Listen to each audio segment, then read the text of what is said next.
दोस्तों नमस्कार। Agree UPSC optional channel पर मैं आप सभी का हार्दिक स्वागत करता हूं।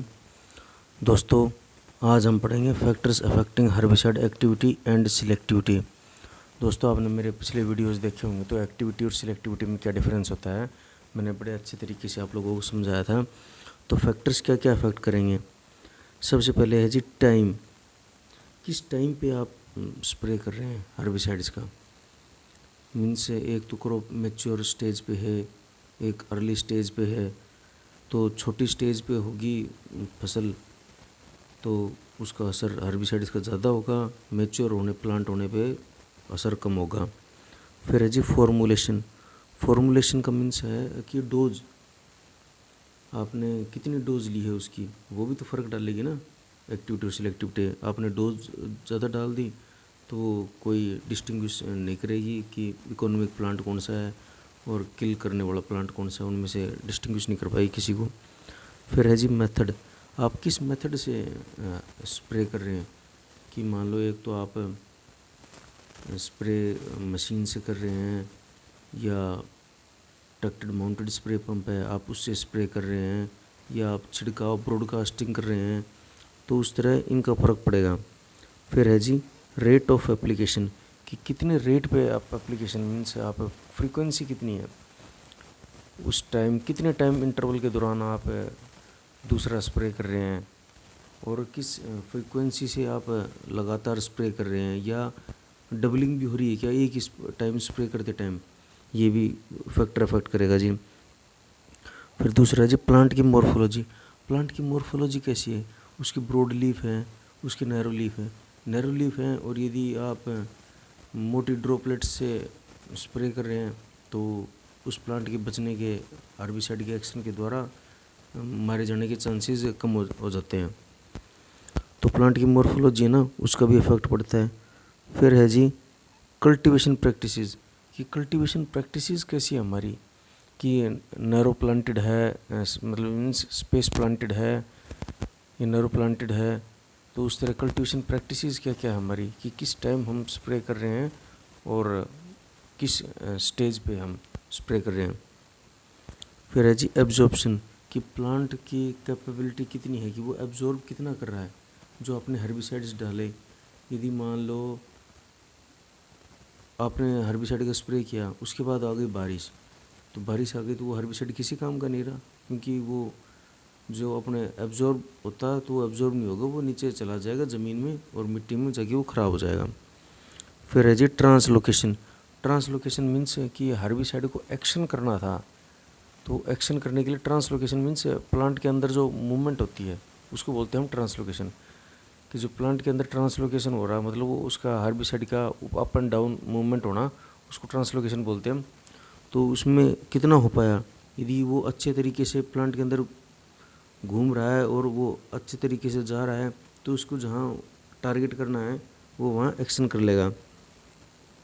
फिर है जी मेटाबॉलिज्म, कि प्लांट का मेटाबॉलिज्म कैसा है, कि किस हिसाब से उसको प्लांट डाइजेस्ट कर पाता है या उससे नुकसान हो जाता है उसको। प्लांट का जो इंटरनल मेटाबॉलिज्म है क्या उसे हर्बिसाइड को पचा पाता है या उससे नुकसान हो जाएगा उसको। फिर है जी इन्वायरमेंटल फैक्टर्स। इन्वायरमेंटल फैक्टर्स तो काफ़ी हैं ही जो अफेक्ट करते हैं हर्बिसाइड एक्टिविटी और सिलेक्टिविटी को। फिर है जी आज हम पढ़ेंगे इंटीग्रेटेड वीड मैनेजमेंट। तो इंटीग्रेटेड वीड मैनेजमेंट क्या होता है जी, IWM आपने काफ़ी बार पढ़ा होगा और ये अच्छा टॉपिक है, इसके चांसेस बड़े होते हैं कि ये आ जाए एग्ज़ाम में। इंटीग्रेटेड वीड मैनेजमेंट कि मतलब समग्र तरीके से खरपतवार का नियंत्रण। इंटीग्रेटेड मीन्स हम उसमें सब का इस्तेमाल करेंगे, कौन कौन से मेथड का इस्तेमाल करेंगे, कल्चरल का करेंगे, फिजिकल का करेंगे, बायोलॉजिकल का करेंगे, केमिकल का करेंगे, जेनेटिकल का करेंगे। अब वन बाय वन मैं आपको मेथड समझाता हूँ। कल्चरल मेथड क्या क्या होते हैं। देखो दोस्तों जो ये मैं आपको स्लाइड से पढ़ा रहा हूँ ना, इसमें आप यदि प्रोबेबल क्वेश्चन आया कोई मेंस का तो उसमें पॉइंट्स की आपकी जो ज़रूरत है ना उसको मैं पूरा कर रहा हूँ इस माध्यम से, तो आपको पॉइंट्स अच्छे मिल जाएंगे इसमें। तो कल्चरल क्या है, प्लांटिंग मेथड। आपने प्लांटिंग मेथड कौन सा यूज़ कर रहे हो, कि प्लांटिंग किस प्रकार की है, वही बताया था ना आपको, नैरो प्लांटेड है या स्पेस प्लांटेड है। दूसरे प्लांटिंग मेथड का फ़र्क पड़ेगा। फिर दूसरा वैरायटी सिलेक्शन, वैरायटी का ये फ़र्क पड़ता है जी। कि वैरायटी कोई तो टॉलरेंट होती है, हर ये वीड्स के कोई टॉलरेंट नहीं होती है।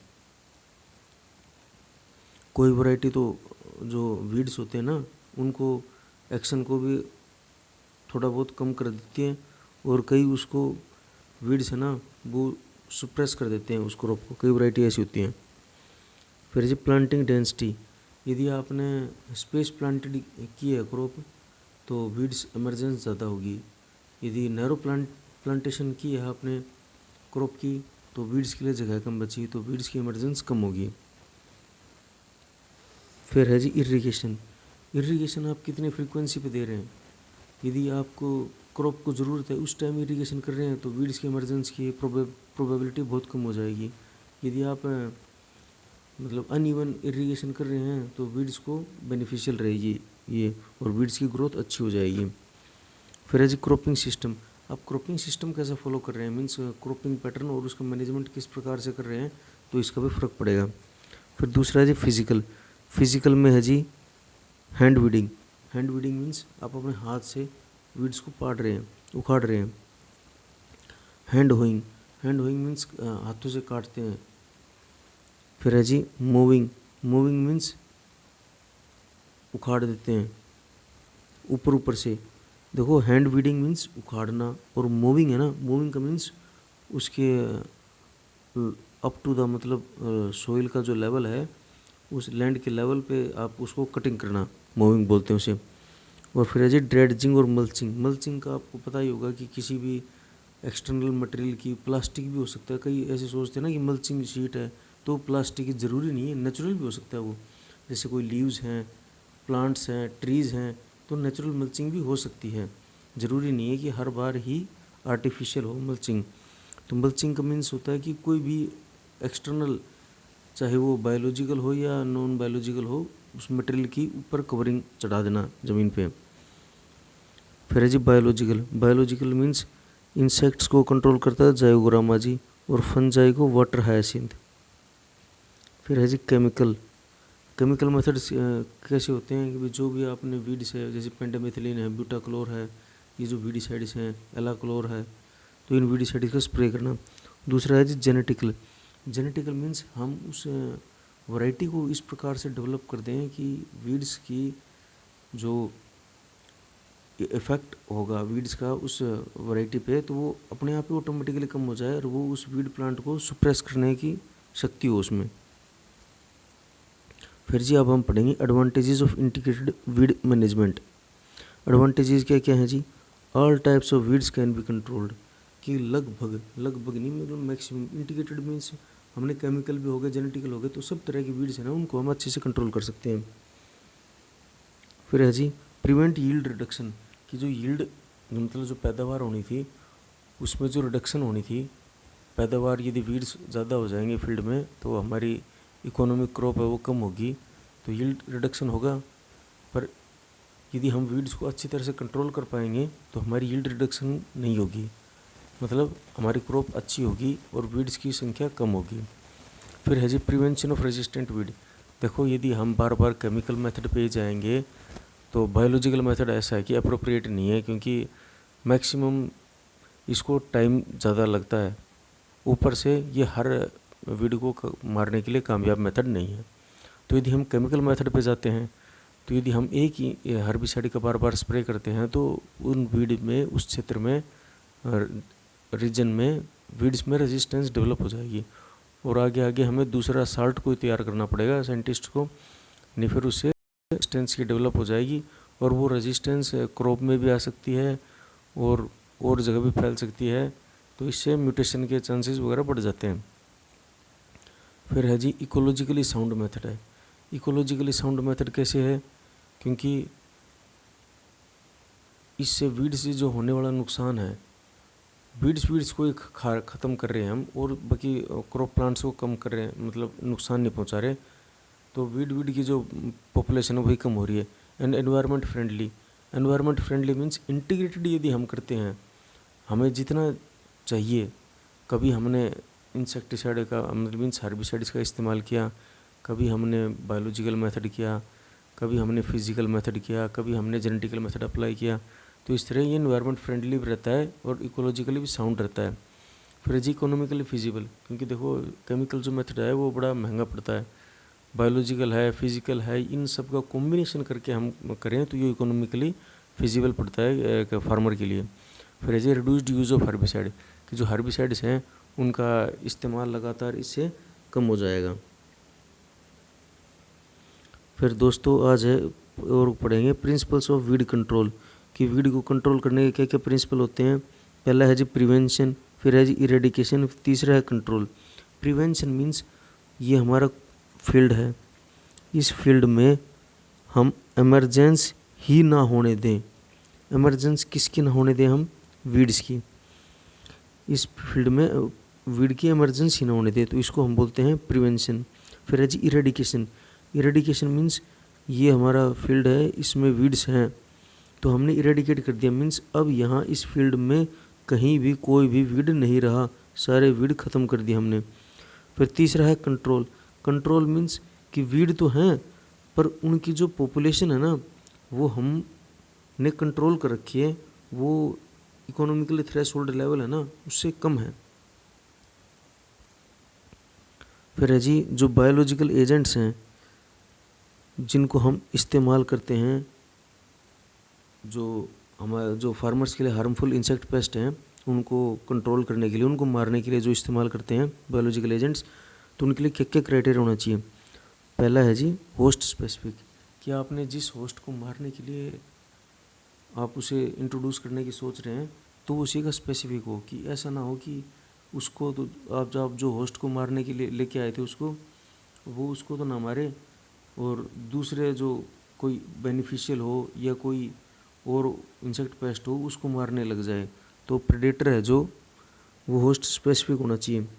दूसरा है जी able to withstand new environment, कि आप हो सकता है उसका एनवायरनमेंट दूसरा हो, आप उसे दूसरे एनवायरनमेंट में लेके आए हैं तो उसके अंदर ये कैपेबिलिटी होनी चाहिए कि नया एनवायरनमेंट है उसको विदस्टैंड कर ले वो। फिर तीसरा है जी non availability of its predators, कि जो बायोलॉजिकल एजेंट हैं उसके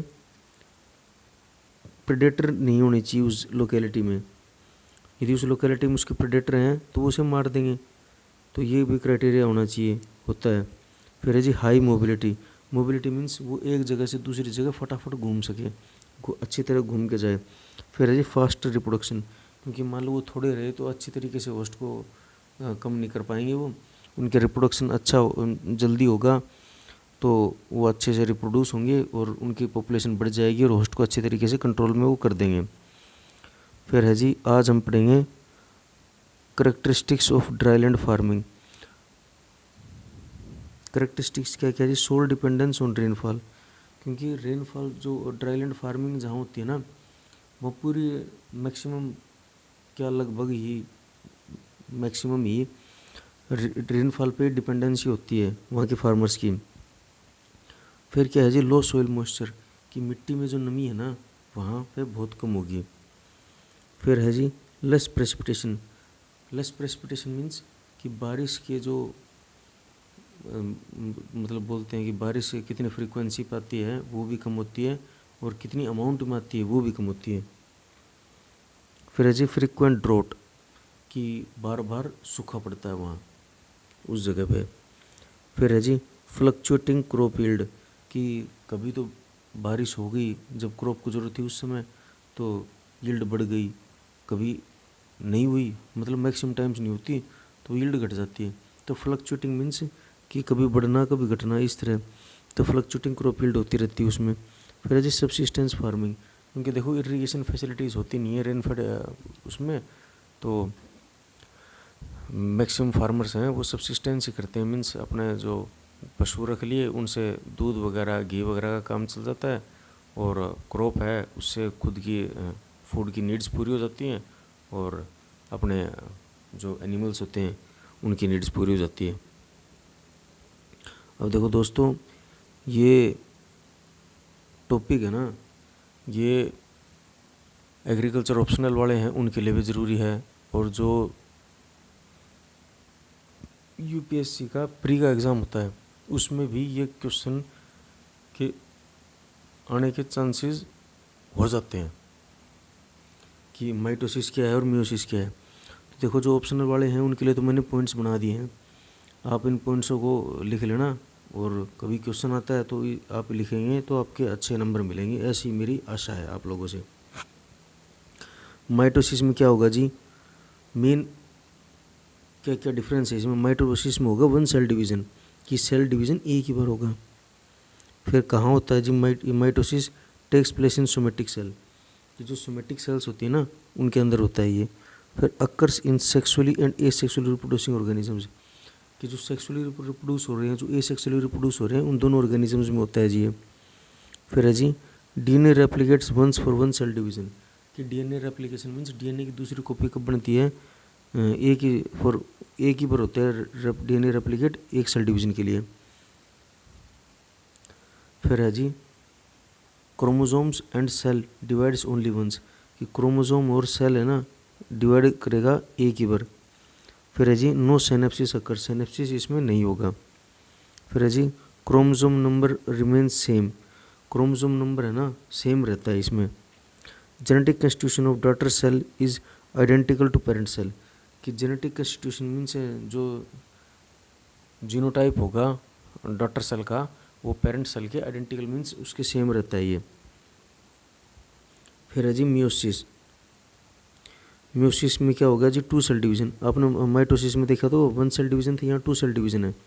फिर यहाँ क्या है, genetic constitution of daughter cell is different from parent cell due to crossing over, वहाँ क्या था आइडेंटिकल था डॉटर सेल का और पेरेंट सेल का जेनेटिक कंस्टिट्यूशन, इसमें डिफरेंट है। डिफरेंट क्यों है मियोसिस में, क्योंकि यहाँ क्रॉसिंग ओवर हुआ है सेल डिवीज़न के टाइम। फिर है जी ये takes place in germ cell, वो सोमेटिक सेल्स में हो रहा था, ये जर्म सेल्स में हो रहा है। फिर है जी occurs in sexually reproducing organisms, वो सेक्सुअली और एसेक्सुअली रिप्रोड्यूसिंग ऑर्गेनिजम्स दोनों में हो रहा था, ये सिर्फ only in sexually reproducing organisms में हो रहा है। फिर है जी DNA replicates only once for two cell division, वहाँ DNA replicates only once for one cell division, यहाँ DNA replicates only once for two cell division के लिए। फिर है जी chromosome divides only once, chromosomes यहाँ भी एक ही बार डिवाइड हो रहे हैं। फिर है जी synapsis of homologous chromosomes takes place during prophase one, उसमें नो सिनेप्सिस था, इसमें सिनेप्सिस हो रहा है, कब हो रहा है, प्रोफेस वन, इस स्टेज को आप दोस्तों याद रख लेना, प्रोफेस वन में हो रहा है। फिर chromosome number is reduced from diploid to haploid, कि यहाँ जो क्रोमोसोम नंबर है ना वो रिड्यूस हो रहा है, कहाँ कितने से कितना हो रहा है, वो डिप्लॉइड से हैप्लॉइड हो रहा है, क्रोमोसोम नंबर रिड्यूस होके।